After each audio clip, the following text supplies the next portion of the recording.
মোকামবেড়ে থেকে বাড়ি এসে দুটো আলু সিদ্ধ ভাত খেয়ে এই সবে কিন্তু বেরিয়ে পড়লাম। তো বন্ধুরা, আজকে ভিডিওর পর্ব তোমাদেরকে দেখাবো খেজুর ভাঙা। তো অনেকেই তোমরা দেখতে চেয়েছিলে যে খেজুর ভাঙার ভিডিও অবশ্যই দেখাবে। তো আজকে যাচ্ছি খেজুর ভাঙা, আর আমি কিন্তু এখানে এসে একদম দেরি করিনি, তো একেবারে সোজা বেরিয়ে পড়লাম। তো এখন কিন্তু সন্ন্যাসীরা এখনও গাছের ধারে আসেনি, যে গাছে আর কি খেজুর ভাঙবে একদিন আগে থেকেই কিন্তু গাছটাকে নিমন্ত্রণ করে রাখে, কারণ এই খেজুর নিয়ে কিন্তু চড়কে পূজা হয়। তো আজকে তোমাদের সম্পূর্ণ পর্বটা দেখাবো, আশা করছি ভালো লাগবে। এখনও চ্যানেলটিকে সাবস্ক্রাইব করোনি, জলদি জলদি চ্যানেলটিকে সাবস্ক্রাইব করে সবার সঙ্গে থাকবে। আর হ্যাঁ, আজকের দিনটা কিন্তু ভীষণ ভয়ানক দিন, কারণ আজকে হচ্ছে নীল পূজা, খেজুর ভাঙা। এখান থেকে বছর 2 আগে তোমাদের একটা খুবই ভয়ঙ্কর দৃশ্য তোমাদেরকে দেখিয়েছিলাম। আজকেও কিন্তু সেই খেজুর ভাঙা তোমাদেরকে দেখাবো, চলো সঙ্গে থেকো। এখন এইখান থেকে সোজা যাব শ্বশুরবাড়ির থেকে তারপরে যাব খেজুর গাছের ওখানে।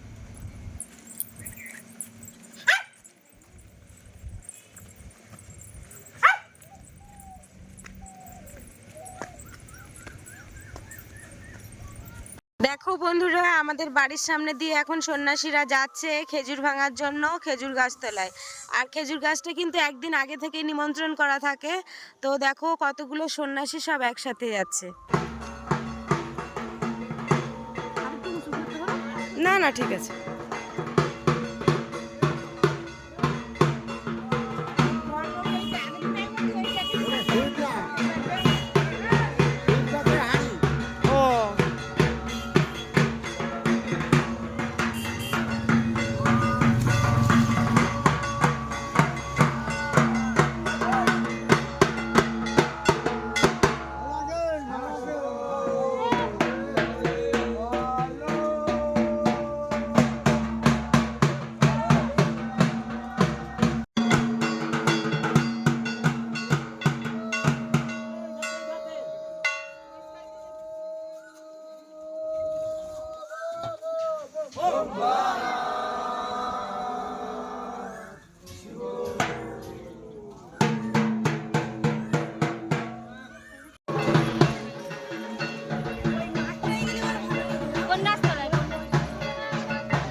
প্রথমেই দেখো খেজুর গাছের গোড়ায় বসে সব সন্ন্যাসীরা কিন্তু এখন পুজো করে নিচ্ছে খেজুর গাছটাকে। প্রথমে গাছের গোড়াটাকে গঙ্গা জল দিয়ে খুব ভালো করে শুদ্ধ করে নিয়েছে। আর এদিকে দেখো খেজুর ভাঙা দেখতে কত মানুষ এখানে ভিড় করেছে, বহু মানুষ এখনো এই সাইডে আছে, আরও এই ব্যাক সাইডটা তোমাদেরকে দেখায়নি। এদিকে দেখো সন্ন্যাসীরা একটা নতুন গামছা নিয়েছে, গামছাটাকে নিয়ে আর কি খেজুর গাছের গায়ে জড়িয়ে দেবে। মানুষকে যেভাবে বরণ করা হয় ঠিক সেইভাবেই কিন্তু এই খেজুর গাছটাকে বরণ করা হয়েছে। আর একদিন আগে থেকে কিন্তু এই গাছটাকে নিমন্ত্রণ করা হয়েছিল পান সুপারি দিয়ে। তারপরে দেখো কত সুন্দরভাবে গাছটাকে একদম চারিপাশটা জড়িয়ে গামছা দিয়ে মুড়িয়ে দিচ্ছে।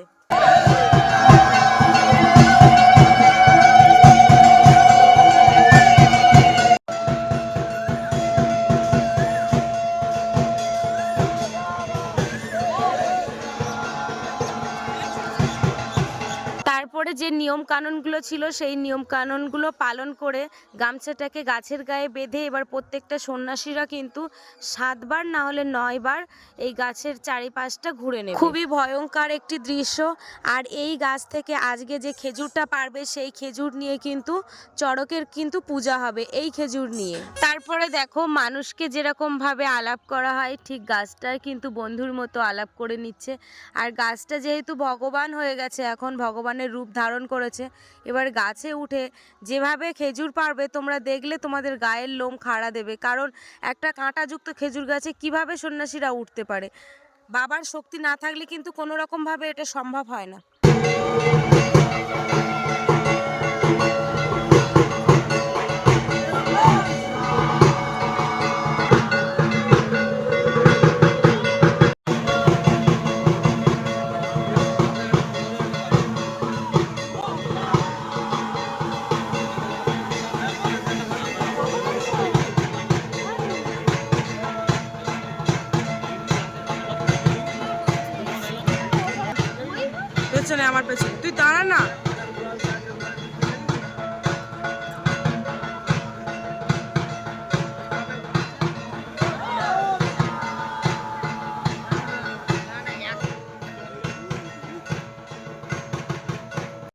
প্রথমেই দেখো একটা সন্ন্যাসী কিন্তু গাছের উপরে উঠে গেছে, তারপরে আর একটা সন্ন্যাসী উঠছে। আর ওঠার সময় ওদের মনে হয় কি নিয়ম আছে যে 3টে খেজুর নাকি গালে দিচ্ছে, এখান থেকে আমি বুঝতে পারছি।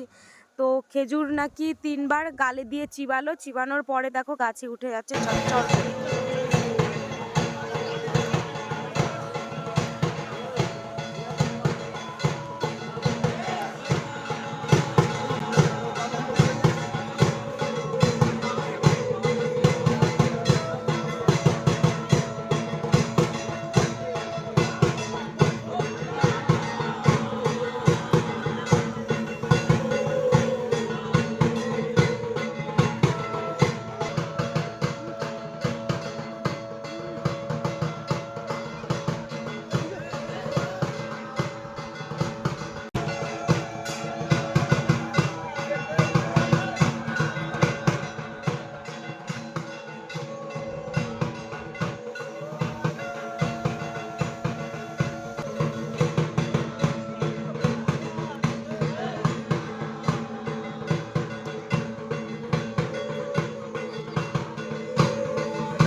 ওই বাপ্পা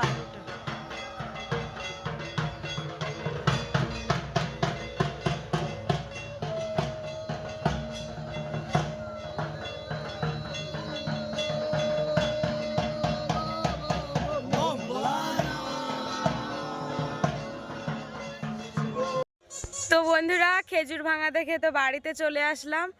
আর হ্যাঁ, আজ এই যে খেজুর ভাঙা 2 বছর আগে একটা আমি ভিডিও বানিয়েছিলাম, তো খুব বড় ধরনের একটা বিপদ হয়ে গেছিলো। বিপদটা কি, হঠাৎ করেই আর যে গাছে খেজুর ভাঙতে গেছিলো গাছটা প্রচুর লম্বা ছিল, প্রচুর বড়।